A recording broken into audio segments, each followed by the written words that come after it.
Shalom and welcome to Journey to the Kingdom Ministry. I am Brother Yasin. Thank you for stopping in and clicking on this video today. Today we're going to be doing a lesson on Deuteronomy chapter 4, the entire chapter.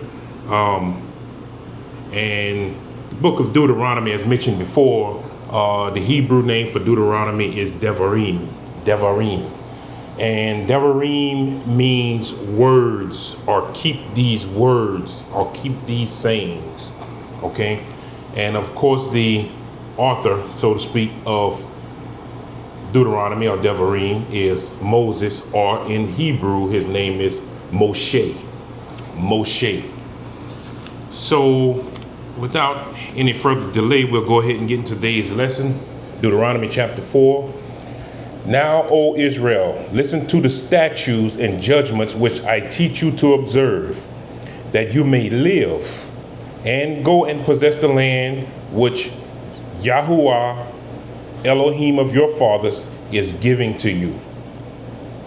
You shall not add to the word which I command you, nor take away from it, that you may keep the commandments of Yahuwah your Elohim, which I command you. Now we're going to stop right there. Verse 1, he says, listen to the statutes. As most of you know, statutes, just like today, and the law of the land or lands today, we have statutes. We have some here in the state of Louisiana about to take effect, or new ones about to take effect next month in August. We're in July right now. Today's July 23rd, time of filming. Probably be posted on the 24th. But statute is basically a law. So he tells us to listen to the statutes which I teach you. Then further down, verse 2, he's saying, not to take away from it, you shall not add to the word which I command you, nor take away from it. Of course, this is Moses or Moshe conveying the things that Yahuwah had given him to give to Israel, to the people. You shall not add to the word I command you, nor take away from it. You shall not take anything from the word. So here we are 2,000 years later, and many of us are being told, or have been told, and are telling other people in some ministries that certain parts of the Bible have been done away with. That the Old Testament is done away with. That's what a lot of people are being told and have been told. Verse 2 clearly says, you shall not add to the word which I command you, nor take away from it. When someone tells you that a part of the Bible is done away with, or the first half of the Bible or the Old Testament is done away with, that's in violation of verse 2. You're taking away from the word which he gave us. You're taking away from the word which he taught us. Moving right along. Your eyes have seen what Yahuwah did to Baal and Peor, for Yahuwah your Elohim has destroyed from among you all the men who followed Baal and Peor. But who held fast to Yahuwah your Elohim are alive today, every one of you. Surely I taught you statutes and judgments, just as Yahuwah the Elohim commanded me, that you should act according to them in the land which you go to possess. Therefore, be careful to observe them, for this is your wisdom, this and your understanding in the sight of the peoples who will hear all of these statutes and say, quote, surely this is a great nation. This great nation is wise and an understanding people, end quote. So Moses is telling them, if you obey these statutes, other people, other nations, other nationalities are going to see you, and they're going to see how you move and operate according to these statutes. And they're going to say, surely this is a great nation. This great nation is wise and an understanding people. Verse 7, for what a great nation is there that Elohim is so dear to, as Yahuwah our Elohim is to us, for whatever the reason we may call upon him. And what a great nation is there that has such statutes and righteous judgments as are in all this law which is set before you this day. Once again, the law is a gift. Said that several times in the past. The law is a gift, not a curse. Contrary to what we have, a lot of us has been taught, the law is not a curse. The curse is death for not following the law. The curse in the Old Testament was guaranteed death for not following the law. Yahushua HaMashiach came that we may have an escape. That death wasn't per se the final say. Death didn't have the final word. Death was not the final judgment. Does this mean we should go around and party and cut up and do as we please? No, the law is still in effect. It just takes the curse of death out of the law. It takes the guaranteed death. Death as in condemnation to hell. Death as in no eternal life. Through Christ we have eternal life. We have an opportunity at eternal life. The so-say old covenant guaranteed death if you didn't follow it. That's the way it was. So, verse 8, and what a great nation there is that has such statutes and righteous judgments. Righteous judgment, statutes and righteous judgment. If it's righteous, why wouldn't you want to follow it? If it's good for you, why wouldn't you want to follow it? If it's a gift from Yahuwah, why wouldn't you want to accept it and follow it? Oh, maybe because some of us want to do according to the flesh, or maybe because most of us have been conditioned and told that it's no good, it's done away with, it's null and void. This right here, what we're going over, pretty much between verse 6 and verse 8.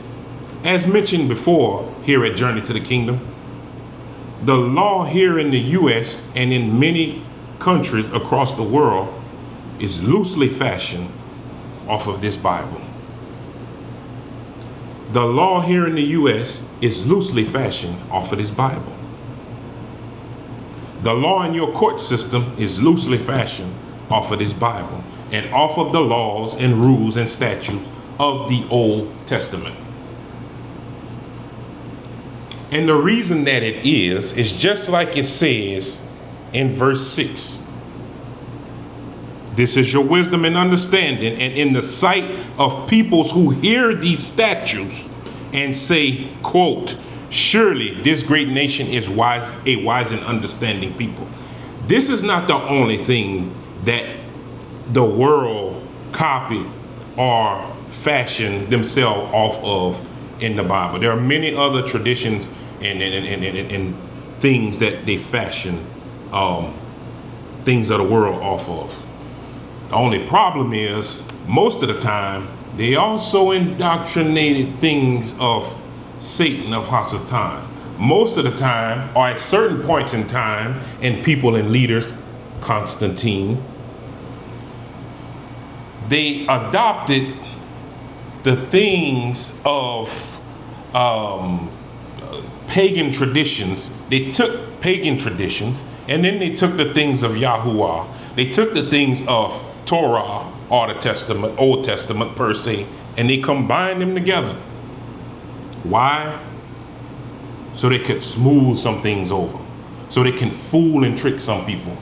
So that they could take the people who were pagan, who did not want to participate at all, the heathens, who did not want to participate all in the law, and they took the people who did want to keep the law, and they did a mismatch, a mix and match, if you will, and put the two together. Well, that's not the way things go. But that is the same way that a lot or most religions, keyword religions, operate today. They operate under that same system of taking things and mixing and blending. Taking the pagan holidays and mixing and blending with the feast days. Therefore you get your Easters. Therefore you get your Christmas, and on and on and on. These things were took and mixed together. Not today's subject, but I'm saying that because these statutes and judgments were used or were copied, so to speak, into society. They were incorporated. These laws were incorporated on the books of the law in this state and other states where you may be today. Moving right along. So that shows you that, yes, just as prophesied right here in these verses, that people would see you, people would see Israel and see that they indeed operated in great wisdom. They indeed had great, and what caused them to operate in great wisdom was the laws and the statutes that they followed. Once again, the law is a gift, not a curse. This is part of what this is part of how they were put on display, and their wisdom was put on display because they operated from these statutes and from these laws. The same ones that we're being told today are done away with. The same ones that we're being told today are of none effect. We just read in verse 1 and verse 2, not to add or take anything away from this book, these laws. Moving right along, verse 9.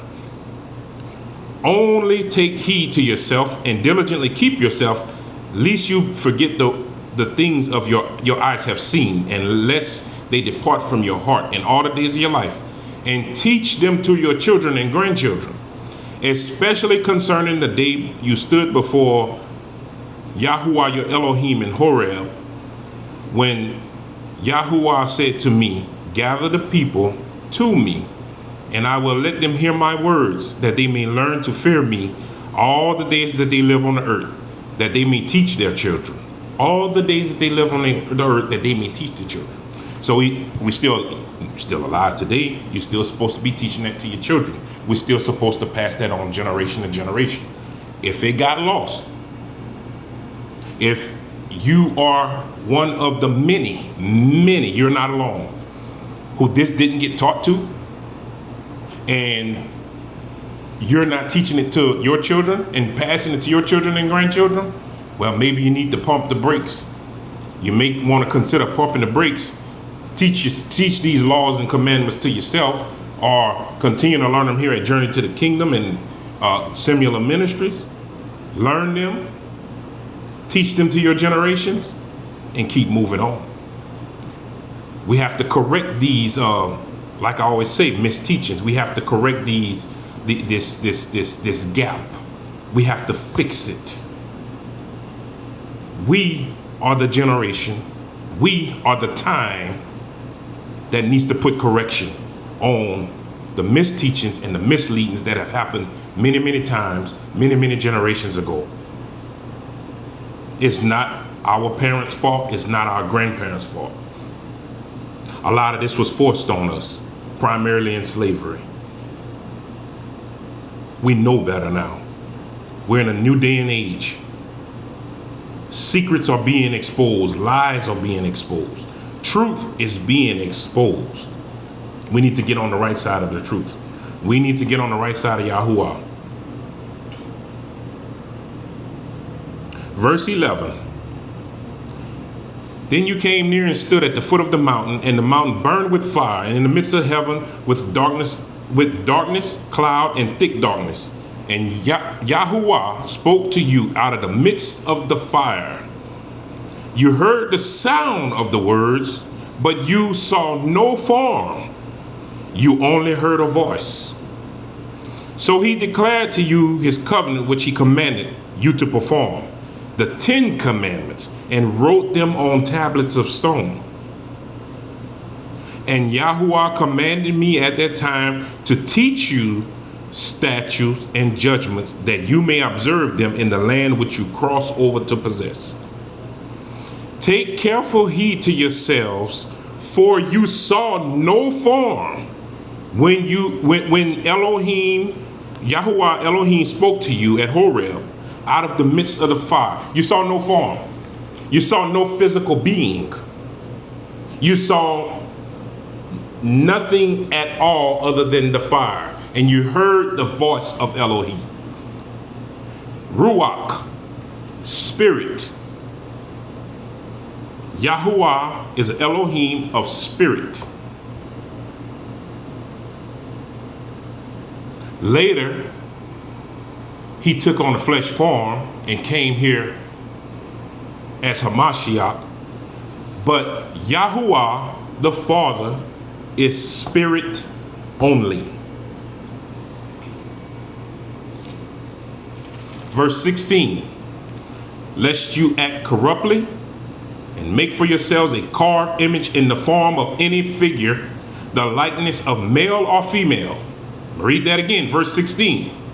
Lest you act corruptly and make for yourselves a carved image in the form of any figure, the likeness of male or female. That's where we at today. That's what Brother Yasin keep hammering on here right now. Everywhere you look, there's a form, there's a figure. Everywhere you look, there's statues, not statutes. Everywhere you look, there's physical representations of what he's supposed to be, or what's that supposed to be, or what she's supposed to be, and people are bowing down, bowing knee, and talking, and praying, and worshiping wood, stone, carbon fiber, plexiglass, fiber, whatever it's made out of. As demonstrated before, this is a no-no. He clearly told us, lest you act corruptly. This is acting corruptly. This is acting corruptly. This is acting corruptly. Corruption, corruption, corruption. Not Brother Yasin's word. The word of Moses, Moshe, and Yahuwah Elohim.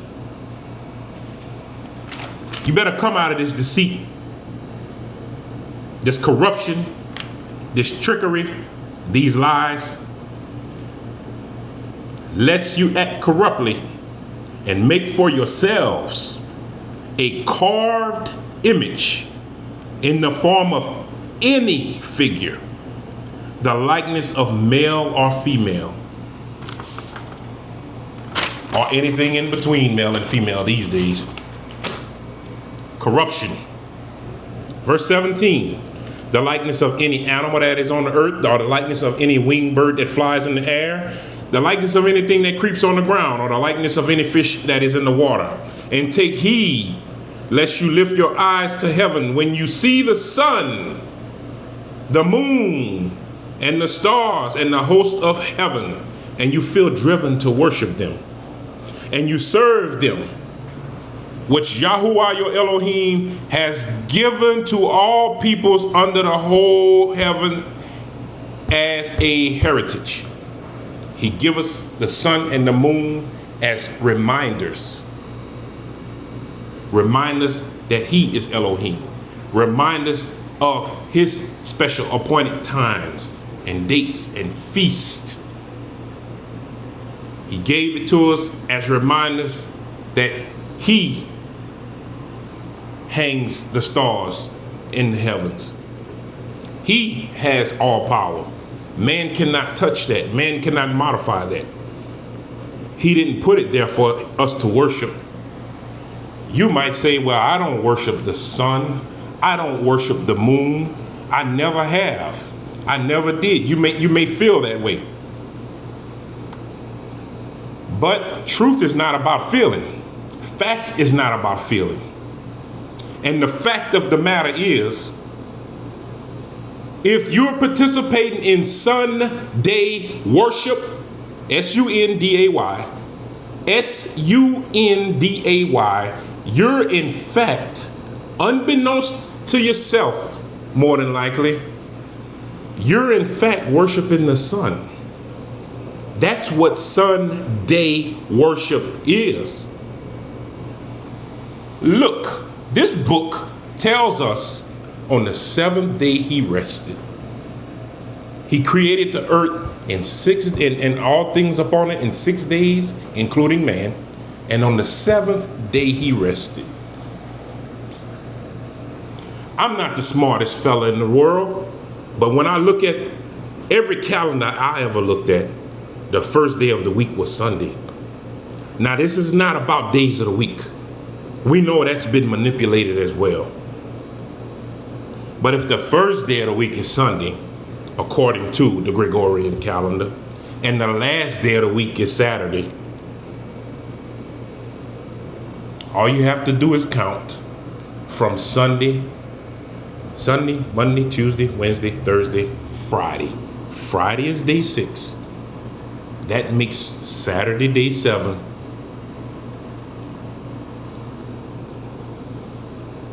So why are we bending knee?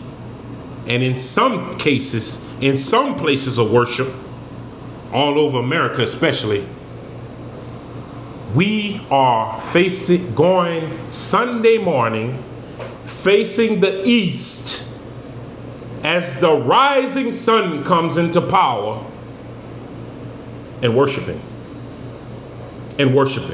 Not all places of worship, not all houses of worship, not all churches, but there are quite a few who are. In fact, entering from the west, facing the east, as the rising sun comes into power in all of its glory on Sunday morning, and worshiping. Sunday worship is sun worship. You don't have to believe me. My feelings won't be hurt. Check it out for yourself. Dig into it for yourself. Got all kind of information at the palm of your hand. Let's stop worrying about ESPN and start worrying about what kind of bull we in. Let's check that out. Let's stop worrying about the draft. Let's stop worrying about playoffs. Let's stop worrying about housewives.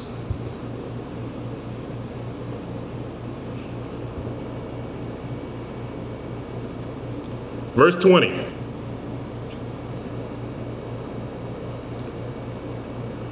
But Yahuwah has taken you and brought you out of the iron furnace of Egypt to be his people, an inheritance as you are this day. You are his people. If you are in fact the bloodline descendants of Israel, you are his people. And if you aren't the bloodline descendant of Israel, whether that's me or whoever, you should still look toward his people as a guide, as the salt and light of this earth. And you should emulate what they do as long as it lines up with this. As long as it lines up with this, irregardless of who the people are, irregardless if they're on this continent, on a continent halfway across the earth, halfway around the earth, whatever, across the earth, whether they black, white, purple, blue, green, yellow, his people. And if you are his people, if the Ruach spirit and his word confirms to you that you are his people, well, what a mighty privilege that is. That is the greatest privilege on earth for anyone ever, all throughout history. So why would you be ashamed of that? Why would you run from that? Why wouldn't you take that and embrace that with all kind of happiness, with all kind of power, with all kind of dignity, with all kind of love? The Father is setting you apart unto himself. The Father is waiting to embrace his children. The Father is waiting to wrap his loving arms around his children, his prodigal children, to come back to him, turn away from evil, turn away from corruption, and come back to him. He has so many things he wants to give you. I'm not talking material. He has so many spiritual blessings he wants to give you. Just as some of us earthly fathers feel. Why you want to be out there on the corner? Why you want to be out there with this nation, that nation, and the other nation? Why you want to do what all the rest of the world do? When your Father created everything. Your Father owns everything. Your Father is all powerful and sovereign. Your Father and his Son, the King, is coming back here to reign one day. Do you want to be on his side, on the right side of him when he comes back here to reign? Do you want to be in a place of power? Do you want to be in a place of authority? Do you want eternal life with him? He cannot change his word. He cannot go back on his word. If he say keep his commandments, keep them. There's life in that. And if you don't, it's the opposite, death. So even to his own children, he will not go back on his word. If you're not keeping this word,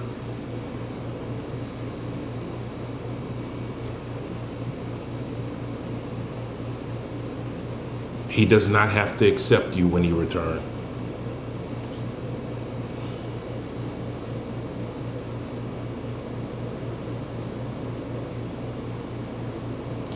Verse 20, but the Yahuwah has taken you and brought you out of the iron furnace of Egypt to be his people, an inheritance, as you are this day. Furthermore, Yahuwah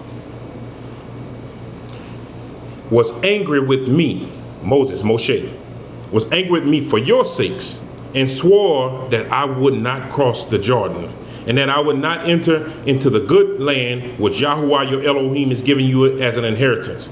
But I must die in this land. I must not cross the Jordan, but you shall cross and possess the good land.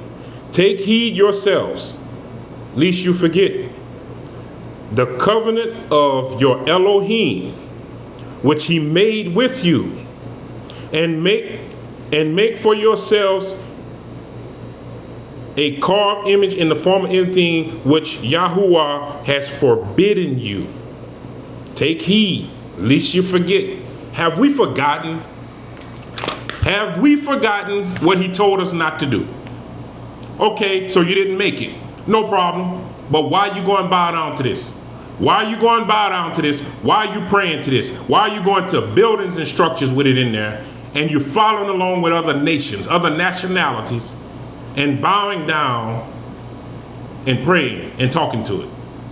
Why you got pictures of this in your house on your wall? Why are you praying to these people when times get rough? These things, when times get rough. Why are you seeking them?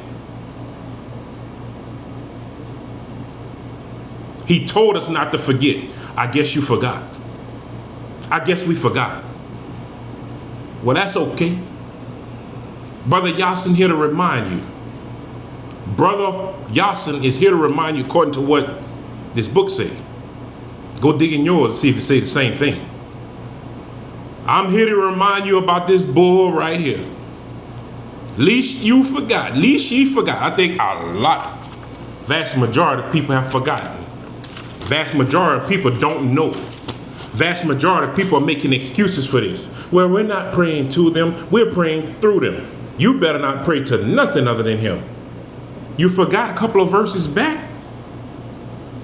He was of no form on the mountain, in the fire. He was voice only, spirit only. So you should make for yourself nothing of any material, of any image, representing anything. At least you forget.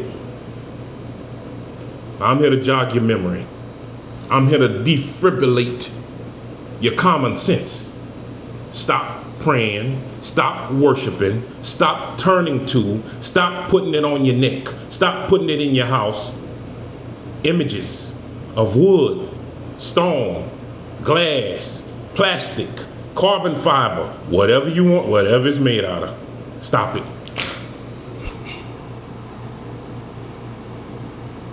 Verse 24, for Yahuwah your Elohim is a consuming fire, a jealous Elohim. He's jealous. Come putting these other people in front of him. Let him see you bowing down, worshiping them. Yahuwah is married to Israel. Israel is his bride. He will return for his bride. He will avenge his bride and those who have done his bride wrong, just like any man would. You hold a special place in his heart if you're Israel. You don't go out seeking, worshiping, bowing knee, loving on another Elohim. You are espoused as Israel. If you're Israel, you're espoused to Yahuwah.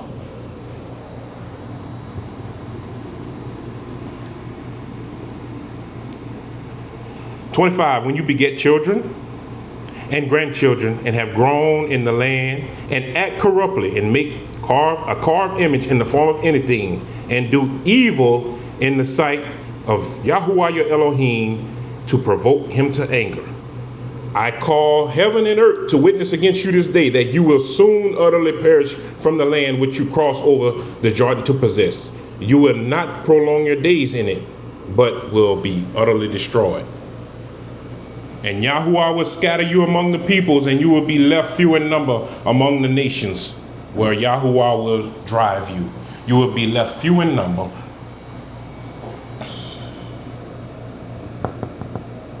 And there you will serve gods with the work of men's hands. Wood and stone which neither see nor eat nor smell. Gods of wood and stone, the work of men's hands. And today we got machines that are carved this out today. But man made the machine. It's still the work of men's hand. We got CNC wood lathes, wood mills, CNC metal and steel lathes that will carve this out intricately. It's still the work of man's hand. No matter how fancy you get it, no matter how fancy you make it, no matter what space age material you use here in the 21st century, it's still the work of man's hands. 29, but from there you will seek Yahuwah your Elohim, and you will not find him. If you seek him with all your heart and soul, when you are in distress, when all the things come upon you in the latter days, when you turn to Yahuwah your Elohim and obey his voice.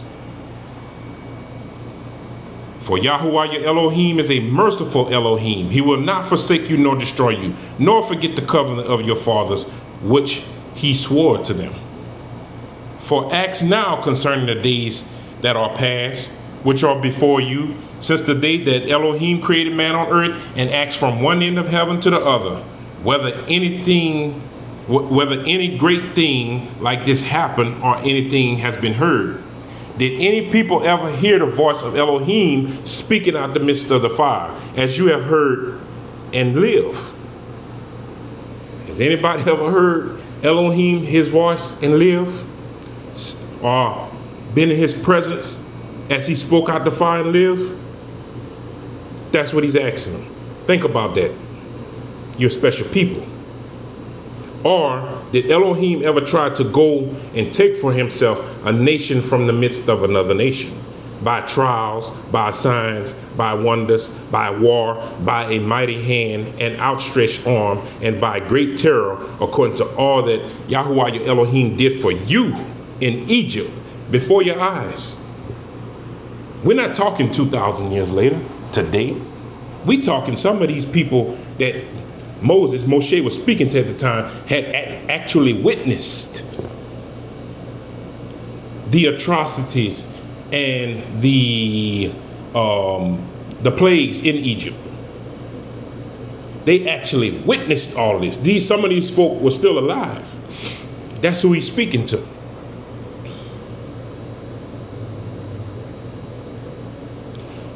To you it was shown that you might know that Yahuwah himself is Elohim. There is none other besides him. Out of heaven, he let you hear his voice that he might instruct you. On earth, he showed you his great fire, and you heard his words out of the midst of the fire. And because he loved your fathers, those who he was in covenant with, therefore he chose their descendants after them, and he brought you out of Egypt with his presence, with his mighty power, driving out from before you nations greater and mightier than you.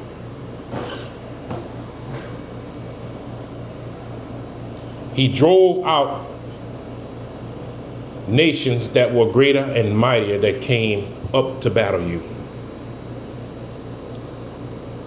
to give you land as an inheritance as it is this day.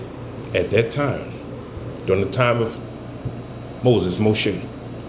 Therefore know this day and consider it in your heart that Yahuwah himself is Elohim, in heaven above and on the earth beneath, and there is no other. You shall therefore keep his statutes and his commandments, which I command you today, that it might go well with you and your children after you, that you may prolong your days in the land which Yahuwah your Elohim is giving you for all time.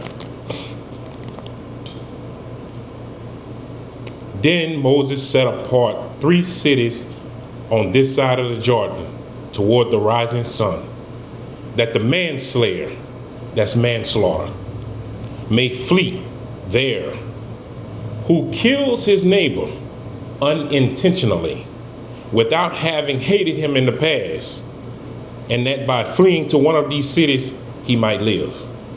Remember how I just told you in videos in the past that the law of the land, in particular here in America, other places too, is loosely fashioned off this Bible? Well, you just got an example of the law of manslaughter. See, people quick to say, and it may even be printed in some of your Bibles like that, thou shalt not kill. Thou shalt not kill, K-I-L-L. The actual commandment is, the truthful commandment, or the original commandment is, thou shalt not murder. Let Brother Yasin educate you a little bit. I know you probably got 15 degrees, more degrees than a thermometer and a compass put together, but let me educate you a little bit. There's a difference between murder and killing. Ultimately, the birth killing. But there's a difference between murder and killing. That's why your law of the land today is different. Now, I'm not encouraging you to do either one. You may be put in a situation where you might have to do one of them. And I understand that. I might be put in a situation where I have to do one of them. Murder is the taking of an innocent life. What do you mean by an innocent life, Brother Yasin? That life, that person at that time posed no threat to you or your life or anyone else's life. They posed no threat to you or your life. If a person is threatening bodily harm and or taking your life, immediate threat, according to Yah's law and according to man's law in most places these days, you have the right to defend yourself, even to the point of killing. If you just witness a person kill 2, 3, 10, 50 other people, and you're there and you're cornered, or just sit there and let them kill you, no, that's not how it works. That's not how Yahuwah works. That's not how the law of the land works either. You have the right to defend yourself. You have the right to protect yourself, even to the point of killing. That's why there's a difference between murder and killing, according to this. Verse 41, Moses set apart 3 cities on the side of the Jordan toward the rising sun, that the manslayer, that's manslaughter, might flee there, who kills his neighbor unintentionally. Something happened, however, whatever, scuffle, tuffle, wham, bam, boom, Johnny killed Billy. He didn't want to, he didn't mean to, it happened. That's a manslayer. That's manslaughter. People often wonder and get into big debates on how people get off with killing someone here, present day, in this state, in this country. Well, you got to look close at the law. You got to know and understand the law. You got to know and understand the full details of the circumstances of that situation. Every case is not the same. But there are statutes and judgments that are put in place here in this land, in this state, that constitute and regulate and determine whether it was a killing or a murder. Those were loosely fashioned off of this. This is not the only place in this book where it speaks of it. There's several other places. But for here and now, that's manslaughter. How can the commandments say thou shalt not kill when Yahuwah himself at times gave instructions to individuals and or to Israel to go forward and take the land he gave them to possess, even if it meant killing the people who were on it? Yahuwah himself, or God, as most of you know him as, there are times when he gave commandments to kill. So the commandment is not thou shalt not kill. The commandment is thou shalt not murder. Yahuwah has a problem with us taking innocent life, especially Israel among Israel. That's who all the law was fashioned for directly, first and foremost. That's who this book was fashioned for, first and foremost, the light of the earth. The light and the salt. Salt is a preservative. Salt is a seasoning, a flavoring. This is the example that Yahuwah gave to the world through Israel and through his statutes and commandments. This is the example in the same law that most governments have adopted. Moving right along. That the manslayer might flee there, who kills his neighbor unintentionally, having hated him without having hated him in the past, and by fleeing to one of his cities he might live.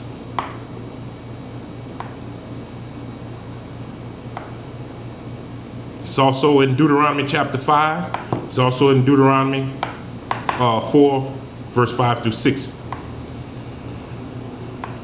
Bezer in the wilderness, the plateau for the Reubenites, Ramoth, Gilead for the Gadites, and Golan and Bashan for the Manassites.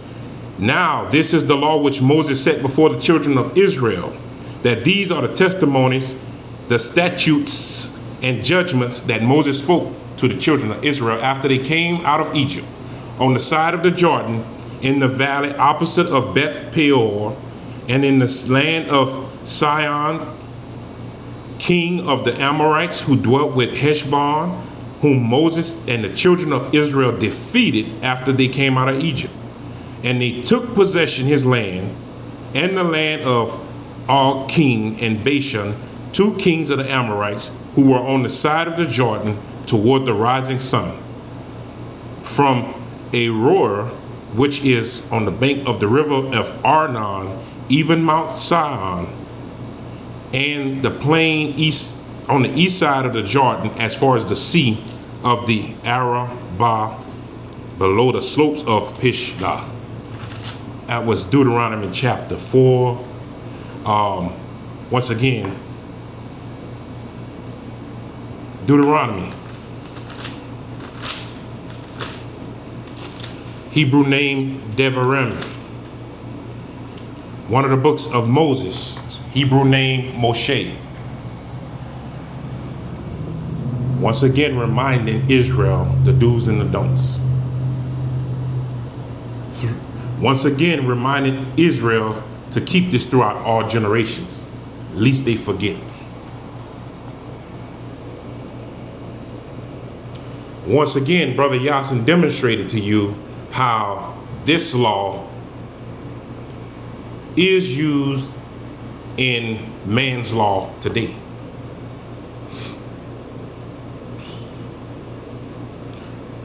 Brother Yasin also vehemently urged and is urging you to stay away from this, to get out of this. I don't care what Momo and Papa did. I don't care what Mom and Daddy did and what they tell you. You better listen to what Yahuwah said. Better listen to what Moshe said. Stop making excuses for doing things our way. Traditions of men. Put these gods of wood and stone and plastic, carbon fiber, plexiglass, platinum, gold, silver, whatever it is, put them down. Leave that alone. There are explicit instructions to not do that in this book. He tells it to us in no uncertain terms. He tells it to us in very certain terms. Create no images of anything, heaven or earth, wood and stone. So here, still and yet, in the land of our captivities, we still tend to embrace the traditions of other nationalities, of other nations. And in some cases, we don't want to leave alone what's comfortable to us, what's familiar to us.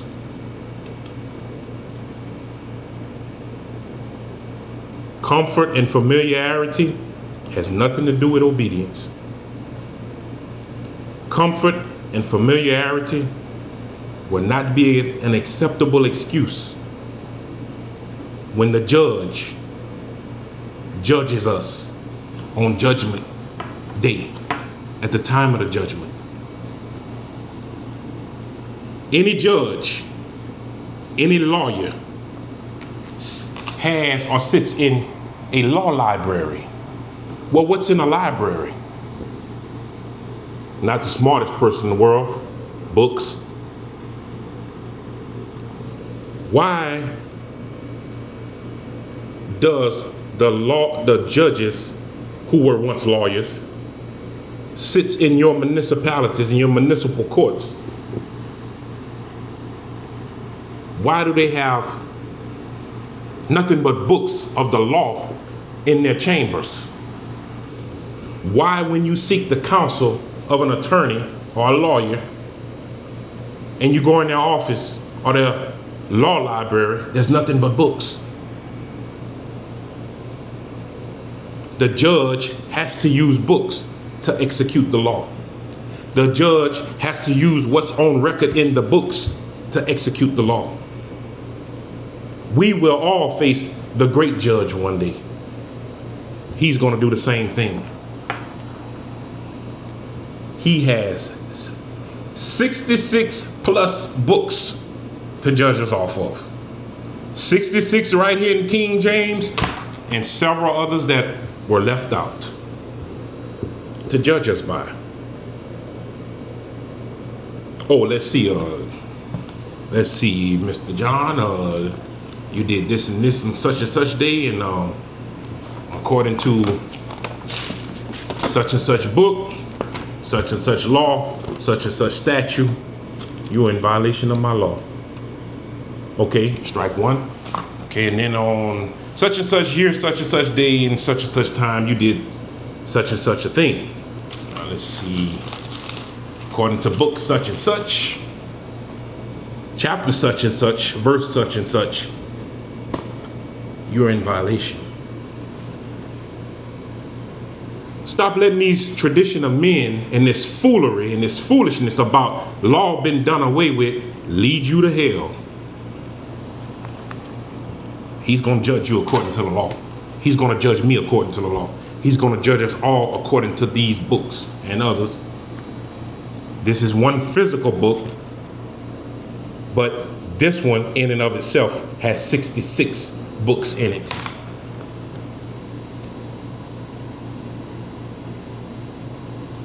That's from Genesis to Revelation. Genesis is a book, so is Revelation, and everything in between is an individual book. Plus all of those that are not in here that mankind decided to so conveniently leave out, exclude, hide, cover up.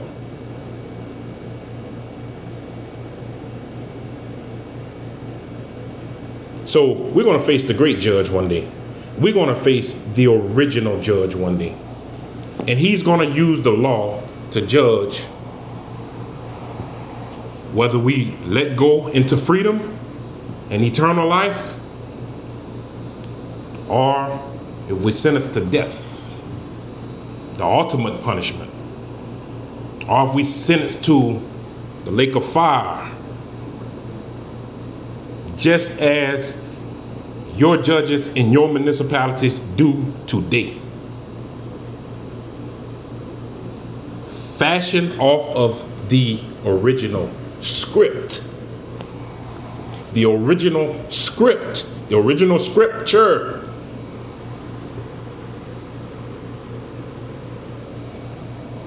I hope this word has helped you today. Look forward to coming to you again soon. Shalom.